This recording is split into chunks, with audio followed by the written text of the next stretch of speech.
In this video, I'm going to demonstrate how you create a regular email template for an email campaign. The Boingnet process is simple yet flexible and allows you to be as creative as you'd like.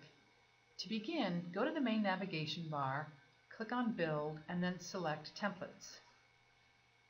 From here, click on Create New Template. Because this is a template for an email campaign, select New Email Template. You'll navigate to the template editor page. On the left side of the page, there are a number of examples for the header, the body, the footer, and the color of your email. As you make your selections on the left, you can see a preview of what your email layout will look like displayed on the right. You can take a look at how your email will look on a laptop, a tablet, or a mobile phone by clicking the various icons next to Preview Template. You can also play around with different selections, and once you have your email layout just the way you'd like it, click Start Editing to work on the content of your email. Once you're on the editor screen, you'll notice that you have access to two sidebars. The sidebar on the right points you to help articles in the knowledge base. So for example, if you're editing a template and you'd like to know more about inserting variable logic, you can pull up that help article. Once you're finished looking at the article, you can simply close the window. The sidebar on the left is the template sidebar, and it allows you to define all the components of your template. Let's start by giving our template a name.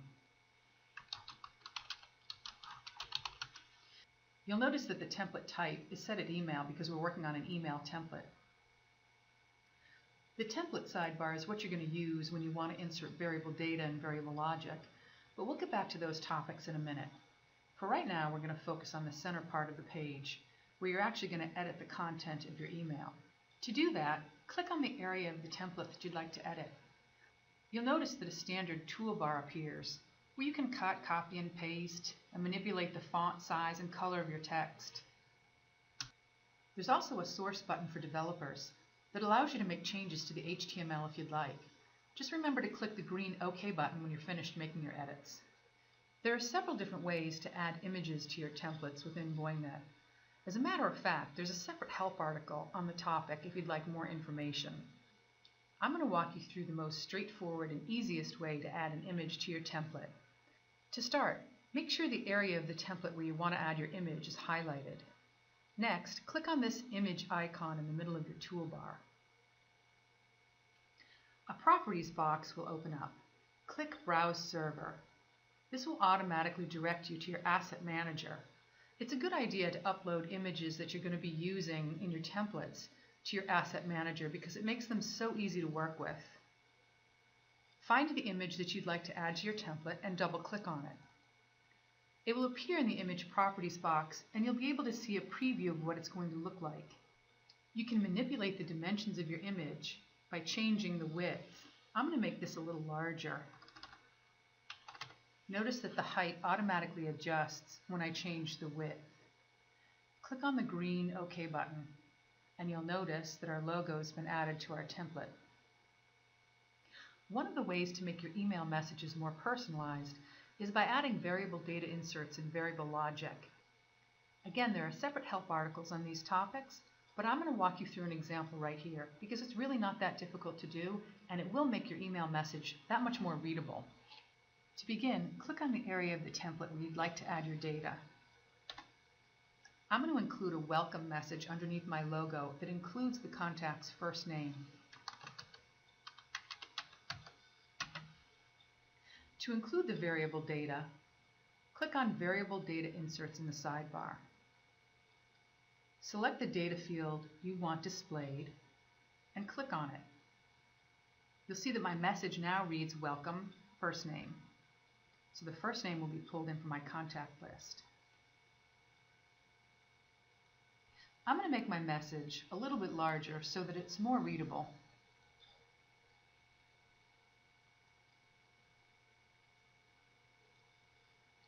I'm also going to change the color of the text.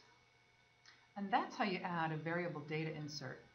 You insert a Perl into your email template in the same manner. Say, for example, you're creating an integrated email campaign with landing pages. You want your contacts to open their email, read your introductory message, and then click on their PURL to land on their personalized landing page. Well, you need to insert the PURL into the email template in order to make that all happen. To do so, first, make sure your cursor is positioned where you want your PURL to display, and then click on Variable Data Inserts. You'll notice that PURL is one of the options, so click on that to insert it into your template. And that's how you insert a PURL into an email template. Inserting variable logic is easy as well. For example, if you want to insert a particular message for all your contacts whose address is in Massachusetts, you can do that by inserting some variable logic. So position your cursor where you'd like your content to display. Next, select Variable Logic. In the first box, select your data element. I'm going to select State. Next, select the operator for your if statement. I'm going to leave this set at equals. In the third box, enter the value for your data element. I'm going to enter Massachusetts. In the last box, enter the content you want displayed when the if statement's true.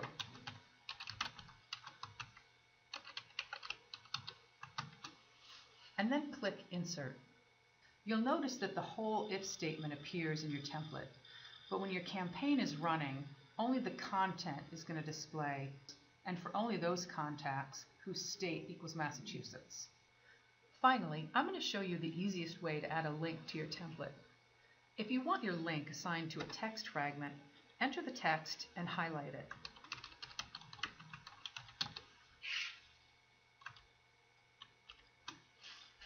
Then click on the link icon.